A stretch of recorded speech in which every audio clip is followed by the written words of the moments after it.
Welcome back to another episode of Spilling the Tea with the Henna guys. In today's video, again it's short.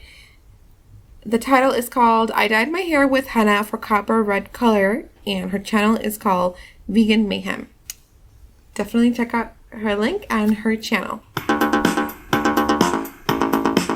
Hey guys, welcome back. It's Sari, and today I'm going to show you how I color my hair using henna. I started using henna on my hair back in March when quarantine began and we weren't able to get to a salon. But I've always been interested in henna since I am someone who tends to gravitate towards more natural, holistic ways of doing things.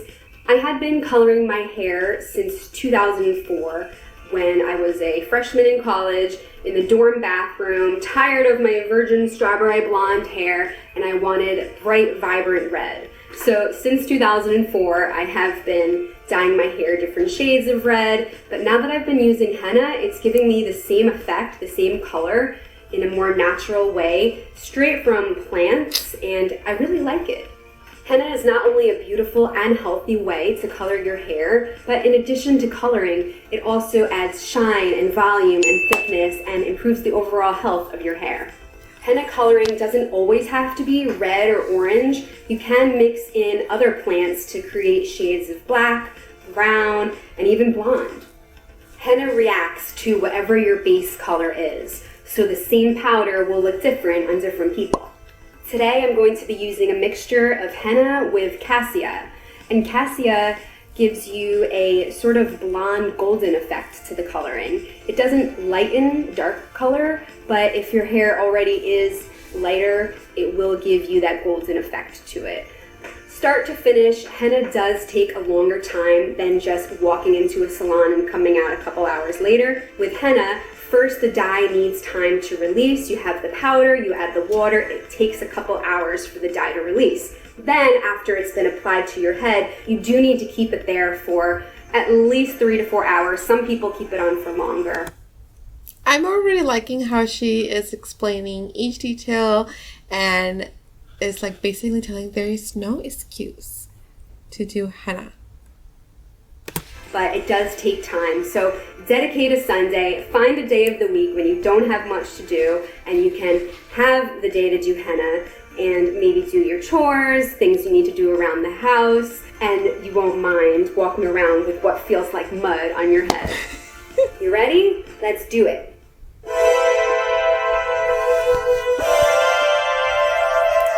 I've been steeping 3 bags of chamomile tea into distilled water. Don't want it to boil, but just to get hot. Looking at the color of the water, it looks like it's ready to put into my henna powder. Here's the dried powder. I have a mix of about 30% henna to 70% cassia. Here are the packages. Just measured them out in tablespoons, about 3 and 7.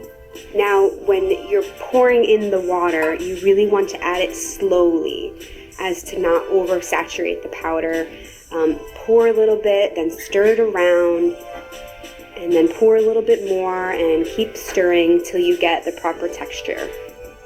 I'm also adding a splash of orange juice for some extra acidity. You can see how it's looking like green mud. But you want the consistency to be like pudding, like pancake batter. I'm going to continue to stir it a little bit.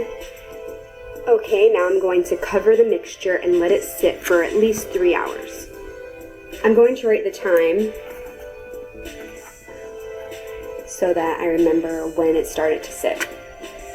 Before you apply the henna, you want to make sure your hair is all brushed out and there's no knots or tangles. And you want to wash it with a clarifying shampoo to get rid of any oil that might be there or any residual products.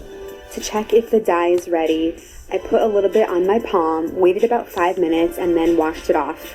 You can see it did leave a stain, which tells me the dye is pretty much ready. The dye has been released, and it can go on my hair. Or I can choose to wait a little bit longer and see if it darkens further.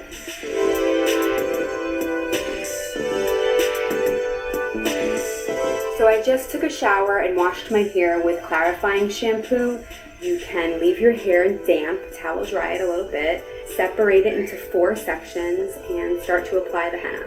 And be sure to put on a junky old t-shirt that you don't mind getting messy. Use gloves.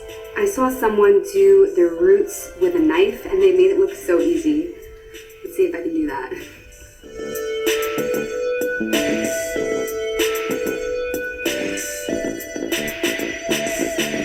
Oh yeah, you can put Vaseline around your forehead line to avoid getting staining on your head.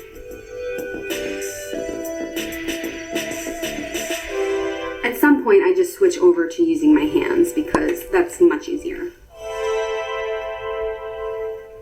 Looks green, comes out red. So now I'm coating the ends. I look like I just came out of a lake.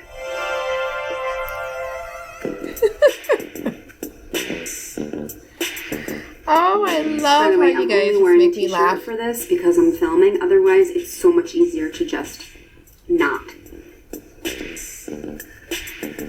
It's amazing to think that women discovered this and have been using henna on their hair for thousands of years. Centuries. Probably wasn't the first hair dyes. If you do a piece, make sure you get the whole thing and then twist it and place it like a little flower. A little flower on your head.